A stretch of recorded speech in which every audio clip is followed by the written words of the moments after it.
There are some films that instantly, on the very first showing, become bigger than themselves, larger than the technical aspects that came together to make them, louder than the sound of applause surrounding them. Regardless of what one might feel about this Cannes premiere, which we're getting into now, Homebound is essential viewing.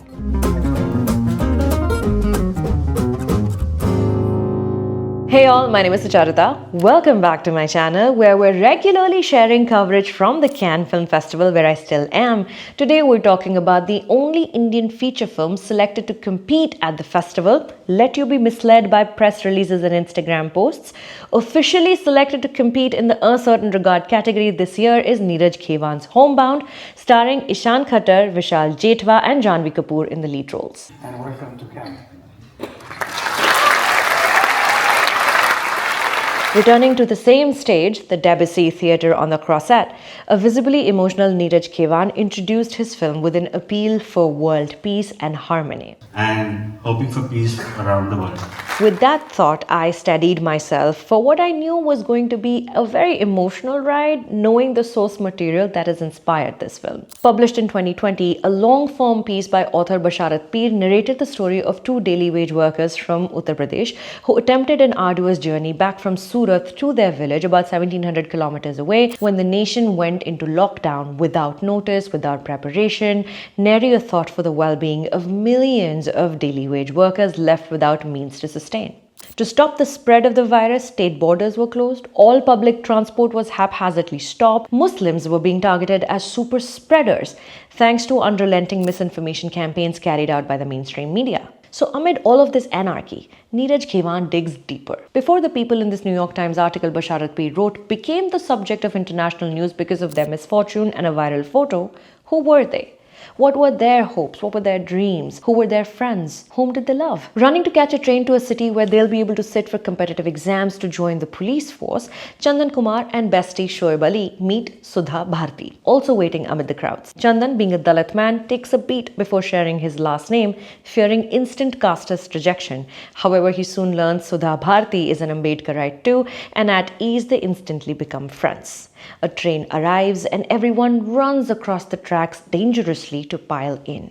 Chandan remarks, "Pariksha dene ja rahe hain ya jang ladne?" What follows then is both an exam for Chandan and Shoaib's resilience and a war waged by everything more powerful than them, holding them back every step of the way. Pariksha bhi aur jang bhi. A year passes after the exam, and while no results are announced, Sudha and Chandan start a college course, while Shoaib, refusing the offer of becoming a laborer in Dubai, fearing exploitation, has started work as a peon at a water filter company's office. Both boys are secretly treating their current choices only as a temporary solution to fill time. The aim is still that coveted constable uniform, जिसे पहनकर Shoaib says class और caste disappear हो जाते हैं.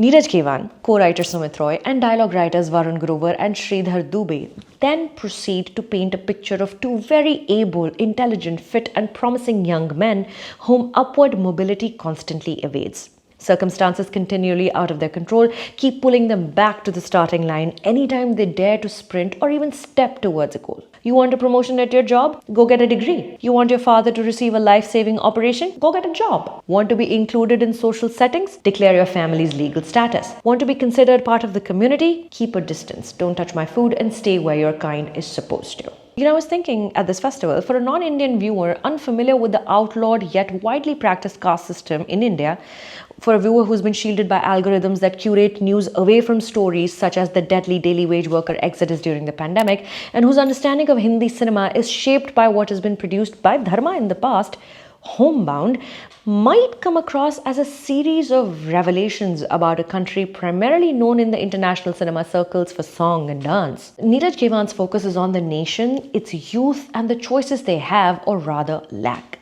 In a country where people of a certain caste and religion are made to feel ashamed of their very existence, it is a miracle that more youth don't rise up in rebellion every single day. This is why I said at the beginning of this review, Homebound is bigger than the biggest screen it may be projected upon in the coming months. Produced by Dharma Productions, now co-owned by Adar Poonawalla of the Serum Institute, a man and a family critically important and center stage during India's attempts to curb the coronavirus, Homebound is a deeply humane look look at the personal price people pay for arbitrarily made decisions and the many social ladders that keep shifting, like the enchanted staircases in Hogwarts, leaving people stranded without a magic wand to rescue them. It is also designed to make the viewer look inward and question their own culpability. Sure, you may feel superior in the knowledge that you don't discriminate based on religion, caste, or gender, but your small gestures of solidarity don't mean much if you refuse to step aside and lend your platform to someone who actually needs to have their voice heard. A slightly more senior employee at Shoaib's office hurriedly wants to help him get a sales job, one Shoaib isn't qualified for, only for the plan to fall apart like a house of cards. Mere intentions scarcely bring about real change. Vishal Jethwa is particularly fantastic as Chandan, a man bright enough to get jobs, a girlfriend, fit as a fiddle, with ambition in his veins, refusing to accept defeat. His light-colored eyes sparkle with mischief, hope, and pain all at once. Chandan's life is complex. He knows that his sister wasn't sent to school because the family could only afford one child's education. He sees his parents wither away under the piles of bricks they carry on their heads at their jobs. The knowledge of the sacrifices lies heavy on his shoulders, and yet it doesn't weigh him down or stop him from dreaming and encouraging Shoaib to fly alongside him. It's a really, really good, nuanced performance from Vishal. Ishan Khattar as Shoaib is stellar as well. He plays the Muslim man reminded with every cricket match that cheering for India's victory may never be enough. The jibes about his allegiance to Pakistan may never stop, and yet he tries his hardest to make something of himself in scenarios where anyone else might give up and fall in line with the status quo.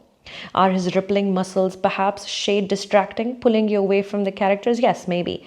But they also serve as a reminder that this man is able to be more than the poor Indian jobless man stereotype most cinema serves up. Also, refreshingly, Shoaib doesn't vie for the girl. He's happy to let his friend receive the female attention. Janhvi Kapoor as Sudha appears in very few scenes, but she sure leaves a mark as a woman who embodies Ambedkarite principles and wants to succeed not just for herself, but as a woman, but also for those around her. There is a lot to latch onto in Homebound to make the journey with its characters. A huge part of that credit goes to cinematographer Pratik Shah, who captures the aridity visible in the landscapes and on people's faces with exact precision. The image seared in my memory from this film is a top shot of a narrow highway lit by 3 street lamps. Daily wage workers walk in the darkness of the night, bathed in the yellow fluorescence of the bulbs. From a height, as if a passive god is looking down upon them, these people look like ants crawling on a log, the status they were relegated to, forsaken and forgotten. Like Anubhav Sinha's Bheed from a few years ago, Homebound too wants to grab you by the collar and ensure that you don't forget the tragedy of this exodus, the likes of which weren't seen anywhere else in the world at the time. Unlike Bheed though, the film doesn't want to be an active call to action. It deliberately stays a few steps away from calling out the people responsible. Rather, it took me back to Vaishali Nayak's incredible short film from 2021, 7-Star Dinosaur Entertainment, about 2 men who have to leave the city for their village on foot because of the lockdown, but they are unsure of what to do with the dinosaur costumes they wear every day as local entertainers. Stories about the toll of the pandemic are going to be around for a very long time in cinema.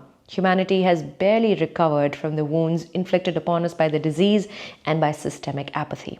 At this festival itself at Cannes, Ari Aster's Eddington is also set during the same time. We'll talk about that film shortly. And even if films aren't directly set in or talking about the pandemic, distance from family and loved ones is clearly on many filmmakers' minds right now. Another film, Homebound, almost feels like a companion piece to is the Nigerian movie My Father's Shadow by debut filmmaker Akinola Davies Jr., also competing at Cannes in the same category as Homebound, The A Certain Regard. A story of a man who has to leave his village to provide for his family, traveling slowly because mobility, both physical and upward, elude him. He has to push through systems, occasionally with brute force. I know this review became a little bit longer than my usual pieces, and I honestly feel like I still might have more to say about this film. Homebound is not a perfect movie, barely any movies are. It is, however, essential, like I said, and I'm hoping it's available to watch soon. I'm bringing my Cannes coverage to you, all thanks to my partners, Policy Bazaar and Pinkley, both of whom are linked in the description under this video. Do click the links and show your support, alright? Thank you. My name is Sucharita. Thank you for stopping by.